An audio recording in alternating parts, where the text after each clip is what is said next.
back, everyone. Thanks for joining me. I know it's been a long time and I'm happy to be back.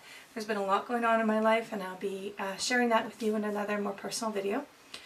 So right now what I'm going to be doing is a summertime video with emphasis on hats. This is what I wear a lot in the summertime. I've got 2 young boys. We do a lot of outdoor activities. I'm always outside. I have an acreage, so I wear my hats all the time to protect my face from the sun.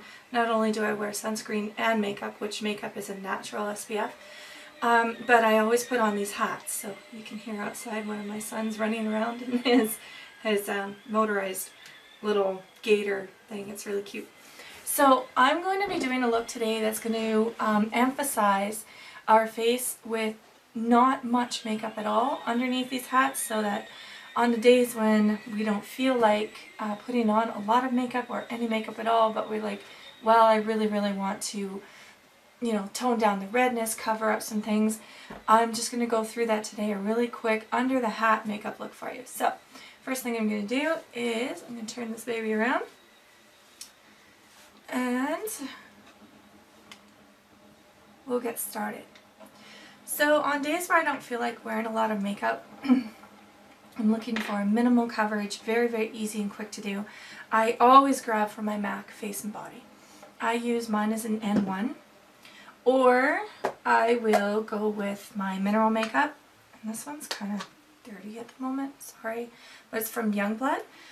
I use this when I quickly need to run somewhere because it's really quick and a lot faster than the liquid makeup, but I always tend to turn to my liquid makeups because I have skin that is scarred from acne, from chickenpox when I was younger. So I gotta move my mirror. And I just have large pimples, or and I just have large pores.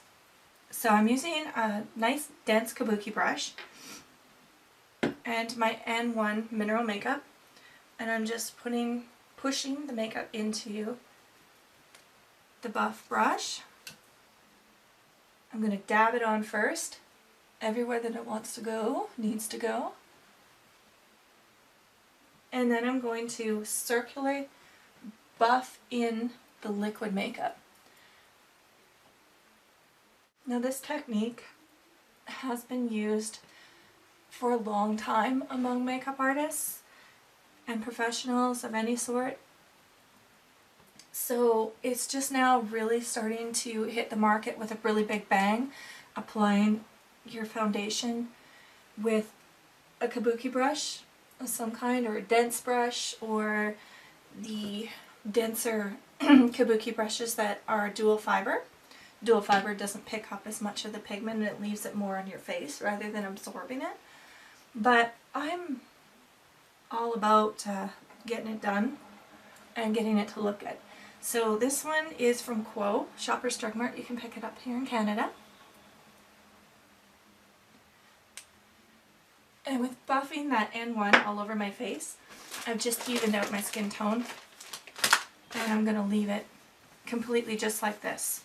I don't like to put on a whole bunch of powder in the summertime because you're doing a lot of work outside, you're doing a lot of running around after your kids. It's just going to come off. So what I'm looking for is that really great base layer, and the MAC Face and Body really does that for you. I don't believe it has an SPF in it, but I could be wrong. I don't think it does.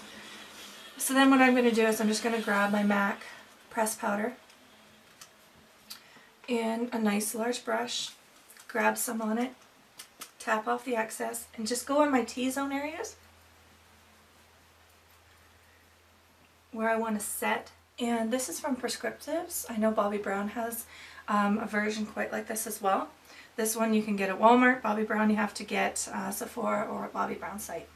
So I'm just going to take the top 3 colors of this palette and put it on my brush. I like the top 3 because they're not as dark for my skin tone. And I'm just going to apply it and pop it right on the cheeks. Just like that, just to add a little bit of gold humor to my world. Another thing that I use, and I'm just going to do this one on the other side, is MAC Strobe Creme.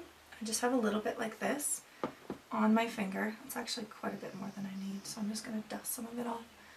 And I'm going to place it on my top of my cheekbone. Now because I haven't powdered there, this isn't going to get cakey or anything.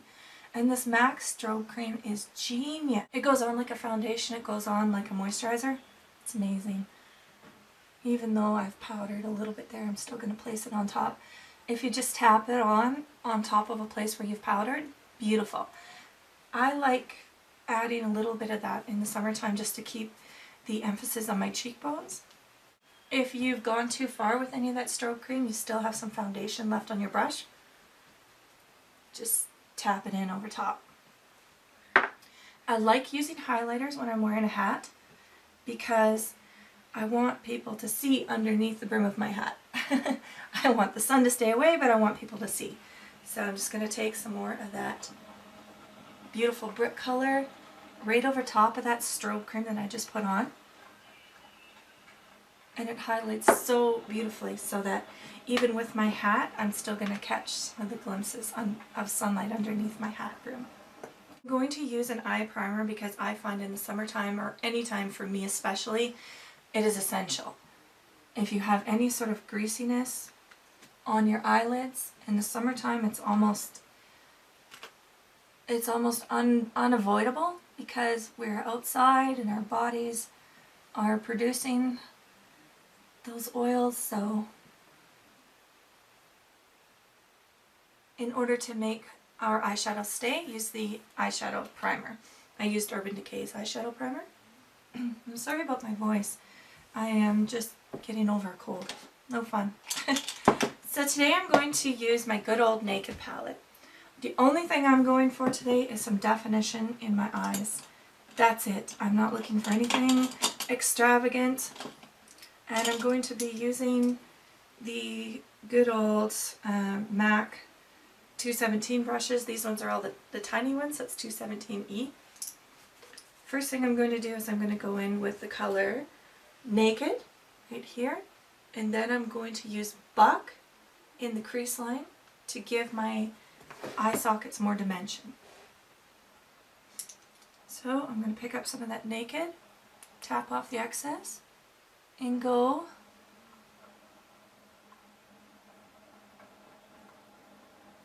directly on the lid. I'll work it up into the crease line and a little bit on the bone of the eye. This is just to give it that all over wash of color. Now I'm going to pick up the second color, Buck, in the palette, tap off the excess, and right in the crease and a little bit above the crease on the bone is where I'm going to put this darker neutral color to give my eye a little bit more of a shadowed effect.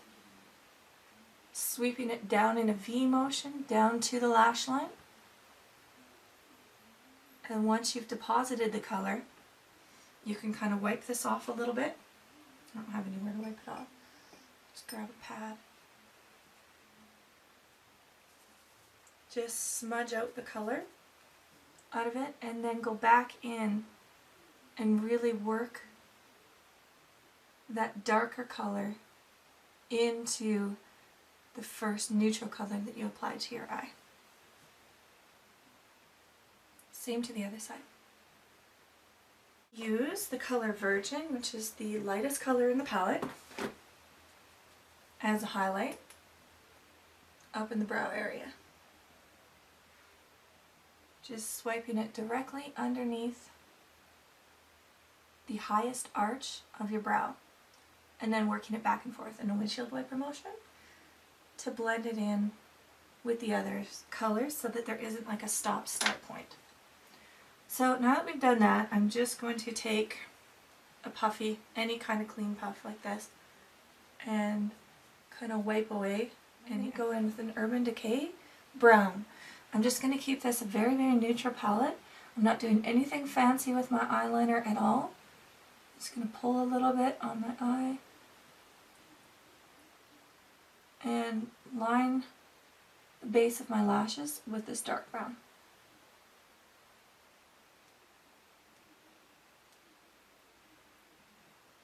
Absolutely nothing fancy at all. All I'm doing is to add that extra bit of color towards my lash lines to help fill in my lashes when I go to put on my mascara.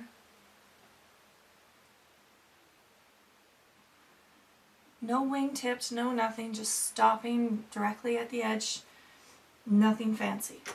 So I've gone ahead and curled my lashes and applied my mascara, and that will be the finishing touches to the eyeshadows and all that I'm going to do around my eyes. I didn't line underneath my eyes. I'm not doing anything fancy. This is just a baseball hat wearing out the door kind of look. So one of the things that I find the most important thing to do if you're wearing a hat is to define and emphasize your eyebrows, because you're putting that beak over top or any sort of hat that you're wearing, and it casts a shadow down.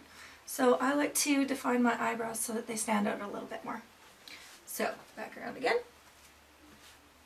I stole my son's baseball hat for this. I can't find my hat anywhere, so I stole his, which I do quite often. So I'm just using a MAC brow pencil.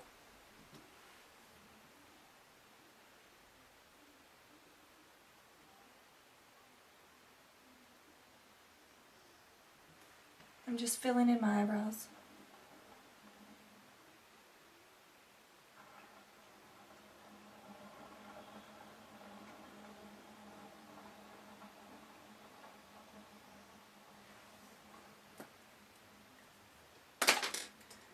After I've got them filled in, I like to run a brush through them just to mold the color in with the hairs of my eyebrows. So that is my look. Absolutely nothing out of this world. I just take a baby wipe afterwards and wipe off any of the foundation that may have gotten on my lips. Turn my hat around. Poor hat head, hey? And that is my look. Absolutely nothing fancy or special, but it's perfect for going outside, heading to town those last minute times where I've had my hair in a hat for half the day and then I find I gotta run into town. So I live in the country, so for me it's like a 15-minute drive into town, so I'll take that extra effort to put on a little bit of makeup. So, and if you want to just use this as a natural look without the hat, absolutely. It's very natural. It's very focused around the lightness that we've put on our cheeks with using the MAC Strobe Creme and the Perscriptives. I don't really know what you'd call this. It's just like a highlighter, cheek highlighter. I don't have the original name for it. They have lots of different colors that you can choose from, and once you put your hat on and you think that maybe you need a little bit more shine on those cheeks, just add a little bit more. So thank you very much for watching. I have some amazing videos coming up I can't wait to share with you. I've got some new products that I want to review, and I'm looking forward to seeing more of you. So thank you for watching and have a beautiful summer.